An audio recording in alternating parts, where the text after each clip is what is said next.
Hey, besties!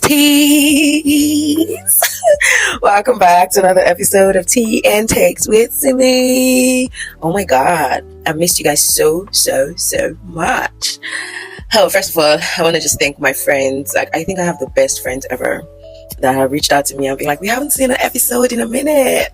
I don't know, it really just touched me. I know that a lot of people encouraged me to start this, but I didn't think that people were enjoying it or loving it as much. And seeing people reach out to me and just making me remember to not forget to do this thing I love was just really refreshing. I love you guys, and I hope you're in my life forever and ever and ever. So it's been a hard couple of weeks. Maybe not hard, just hectic and adulty. I am an accountant, and end of the year into beginning of the year is just a really hectic time for us. So yeah, I was knee deep, neck deep, everything deep in work, just like a lot of works, crazy deadlines. Anyways, we're trying to, just sneak in a few, like, trying to bring out our nose from the skin deep water to just like breathe down. So let's jump right into today's topic. Today, I would like to speak about the take I have is on how quirks are treated amongst like loved ones. So your family, a friend. So I'm talking to you as the person who is a friend, who is a family member, who is a maybe protege of a mentor you might be close to. Just you who are close to anyone in your life, whether you want to be close, you're getting close. How the quirks of the people in your life who you are close to, how they are treated, and just like reflecting on it. So you know what quirks are, right? Like those little things that we all have in us that can sometimes be labeled as weird. They might have been things we were criticized for growing up. They might be things that are awkward about us. They might be things that even like conventional society deems as like not necessarily good. They are likely things, behaviors that like for whatever reason you have tried, you haven't just been able to straighten it out. Your mom or your dad have been telling you since you were young that like maybe you need to talk less or be more organized. Thing is, most of the time society is super opinionated and critical, so it's just highly likely that whatever it is they have been criticizing you for, it is an imperfection that you just have and you haven't just been able to change. And here it's usually like in relation to someone who is close to you, your best friend, your sibling, your family member.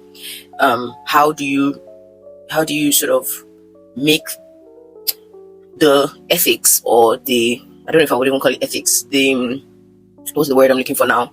The proprietyness, like how right or wrong it is to, or maybe even just the psychology. Just never say the rightness or the wrongness, because I feel like it's neither here nor there. But what's the resultant effect if you use the quirks of the people around you as punchlines, while you're maybe joking in your family gathering, or you're joking amongst like friends, or like amongst people that do not know them as well? What's the proprietariness of that, and like what's the resulting effect? So a good example is, let me just give an example. Off the top of my head, I'm thinking maybe you have a friend who is like socially awkward, maybe because they have some smidget of they're neurodivergent in some way, and maybe all their life they've been criticized for not speaking in a manner that people feel is warm. People consider them to be blunt, or even have termed them as mean or distant.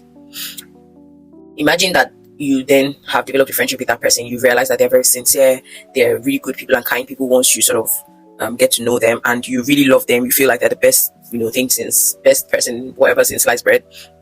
And imagine that they feel very safe with you, that like you're not perceiving them or judging them the way the whole world is. You're not judging them for like that part of them that they think people criticize a lot. And imagine them, maybe you guys are out together, you're talking to someone else that doesn't know them as well, and then maybe the person makes a comment and you're like, oh yeah, that's just how lagwaja is. Okay, so I'm Yoruba, so Yoruba people, we use lagwaja to say like that's how Miss S is, something like that. So imagine just being like, yeah, that's how lagwaja is. She's blunt, and she can sound mean. I know that it might sound harmless because like you might kiki about it, and it's like, oh yeah, don't mind lagwaja, she's just mean. Don't mind Funke, she just talks rashly, but she means no harm, because that's usually the way it goes when these things happen. So it's like to say like, oh, that's how Funke is, oh, but don't worry, she means no harm. she sounds mean, but she means no harm. Like, or she's mean, small, small, but we love her like that. Do you understand? Like, if that person hears, the Funke in this case, hears that you spoke about her like that, knowing that this is this is an insecurity. Thing is, to be fair, you might not know that it's an insecurity. Because oftentimes nobody's going to sort of plaster their insecurities on their head and be like, oh yeah, this is where I feel like I'm hurt about or whatever. But I think that this episode is to talk about the fact that we should learn to identify that. We should learn to identify that, is this thing a thing that society criticizes often? If it is, no matter how self-accepting my friend, my family seems about it, I need to not make a joke about it. Let me give other examples. So, for example, if someone maybe that maybe they have ADHD, maybe they just really are the way they are, maybe they're just really extroverted and they get really excited, and sometimes they ramble on. And I'm sure growing up, people would have told them you talk too much, you you like just shut up, it's okay or whatever. And then you, their friend, who they think that, oh, you're a safe space, you like to listen to them, you are the yin to their yang, you're the quiet to their more talkative personality, or like, and they think you love them for it. If they hear that you made a joke to someone, or you made it to their face and said something like, oh, she talks too much, but I love her like that, that would just hurt. And I know that, like, usually I don't think that people are saying it from a place of like negative intentions, but it still is what it is, and the effect is still the effect. I've seen, for example, maybe people like friends, two friends introverted, maybe one person is introverted amidst them, and maybe the person struggles to speak up amongst a group of people, and you might hear maybe someone teasing her about like, oh, this one cannot talk, or like, like, we just say these things so harshly, like, oh, this one cannot speak for herself, or that's how they'll be bullying her, she will not talk, don't mind her, but like, I love her like that, I'm here to defend her, whatever. And if that is something that most likely the person has been like heavily criticized for since they were, a child, they feel it's a sore spot, basically. Think about like maybe if a friend who is clumsy, they're pretty prone to accidents and dropping things and just falling on their feet. That's just not the area to be like, oh yeah, she's clumsy like that, always falling down. Always things are always falling from her hand. Like, that's just like of all the areas to joke about someone. Maybe someone has a loud laugh. Maybe they have like a laugh that is unusual. That's not like, of all the jokes to make, in the presence of people, that's not, or even if it is raised, even if someone else raises it, because like that happens sometimes. Sometimes the person is your friend and people just don't have the courtesy to know to not bring up people's quirks. So maybe someone else might bring it up to you and be like, oh, that's your friend, why does she laugh weird? That's not for you to be like, yeah, she's such a weirdo with her laugh. Or like, oh yeah, she laughs weird like that, but she's like really she's really cute still. Like, she's such a weirdo with her laugh. Her laugh is so ridiculous. Bro, what?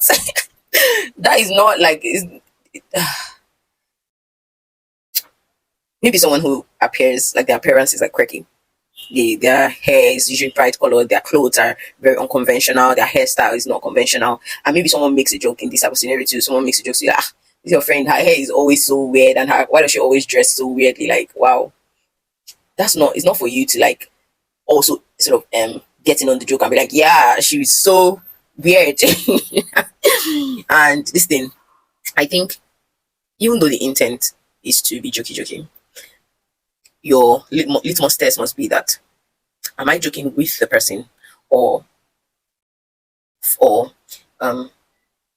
like, is the joke on them or is it with them? And most of the time, if it's with someone else, the joke is not with them. And even if it's with themselves, honestly, if it's just you and the person talking, the litmus test is just, is it something that society generally criticizes? Literally, that's my only litmus test. Is it something society generally criticizes? If society criticizes it, I have to be sensitive. They can bring it up about themselves. They can laugh and jokey about it. I can laugh. But I have to be careful in like inserting comments about it and like piling on. Like, nobody's saying that like you need to be like the person that's like, oh, everything is super sensitive and you can't talk about anything. You're allowed to laugh about this thing, but they should be the ones leading the laughter. They should be the ones saying the thing. It's not like, oh, when they say like, oh my god, I know that I dress so quirky, or I know that like, oh, I laugh so loudly, and they're like laughing. That's not the time to be like, yes, your laugh is so annoying. It is so loud. Hey. No, what? Because truly, I have seen this happen. I've seen people do this. And I think that the resultant effect is that even if it's a joke, I know you're thinking, I'm just joking. I mean it in a loving way. But the thing is, the friend, the person with the quirk, is actually experiencing it differently. Even if you're like super close to them and they trust your intent, that your intent is not negative, their body begins to deem you or interpret you as somebody who is unsafe.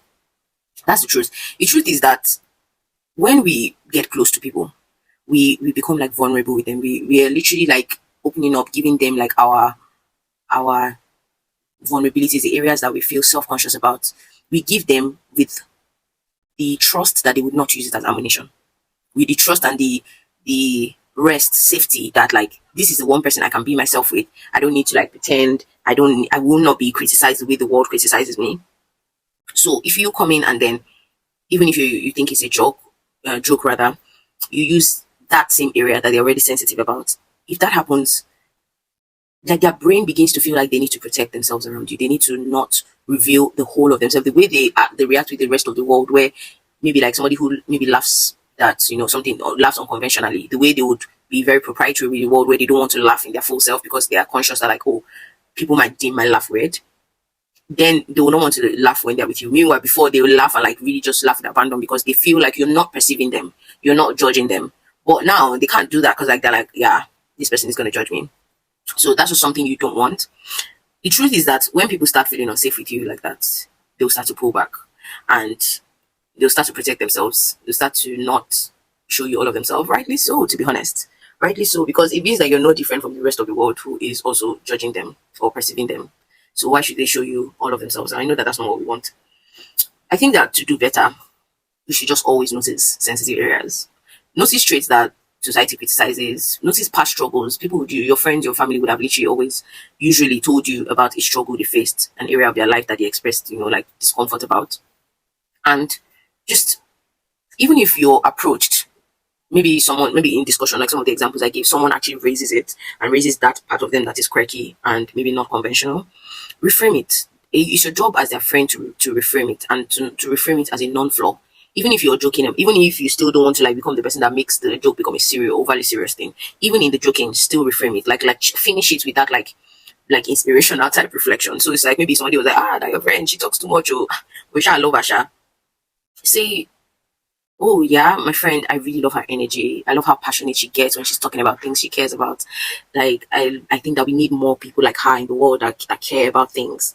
Like reframe it, like, and those people would then know that you're not a safe space for mockery of your friend. Instead of maybe if somebody says, oh, she's dramatic, but this your friend is so dramatic, oh, but listen, that's maybe to your friend who I don't know, maybe she just cares about things and maybe she's always gets emotional and everything. Like, your friend, she's always one thing, she'll just start crying, she's so dramatic. That's the place for you to be like, oh wow, I admire how open she is with her feelings. I admire how honest she is, and it takes so much courage to be vulnerable. Someone says about your friend that likes maybe she likes to eat food that people think is weird. That's the time to be like, oh yeah, this my friend, she's so adventurous. I wish I had half the courage to be that adventurous with food. Like I love how adventurous she inspires me so much to be adventurous in other areas of my life. The joke should never be about the person. It should be with the person, or just to be safe, joke about yourself. Joke about yourself. If there's any place where it's like, oh, we're joking about someone, let it be you. Let it be yourself. Truth is, when in doubt, skip the conversation. Skip the conversation about their quirk in totality, because protecting the space for somebody to fully be themselves is always worth more than any laugh or kiki that you might get from a joke.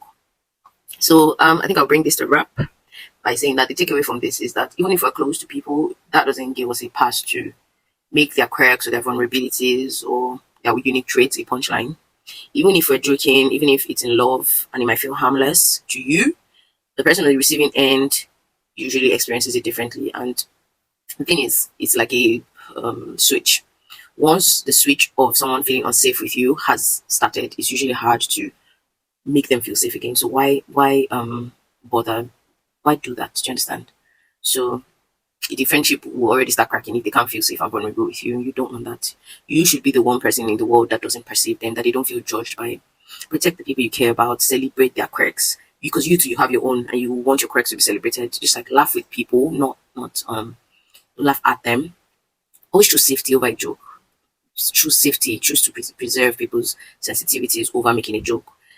The friendships that honor vulnerability, trust me, those friendships that respect boundaries, that embrace people's quirks, they usually are the ones that last forever and ever and ever and ever. And they are usually the ones that you rely on each other for the rest of time through different areas and just like levels in life. So thank you so very much for joining me on today's episode of Tea and Takes. I really missed this, and I'm so glad we're back.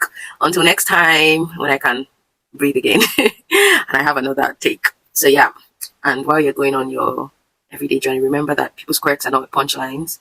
Protect your loved ones and their vulnerabilities, and love your people fully. And until next time, I love you. Comment. Let me hear your thoughts. Take care.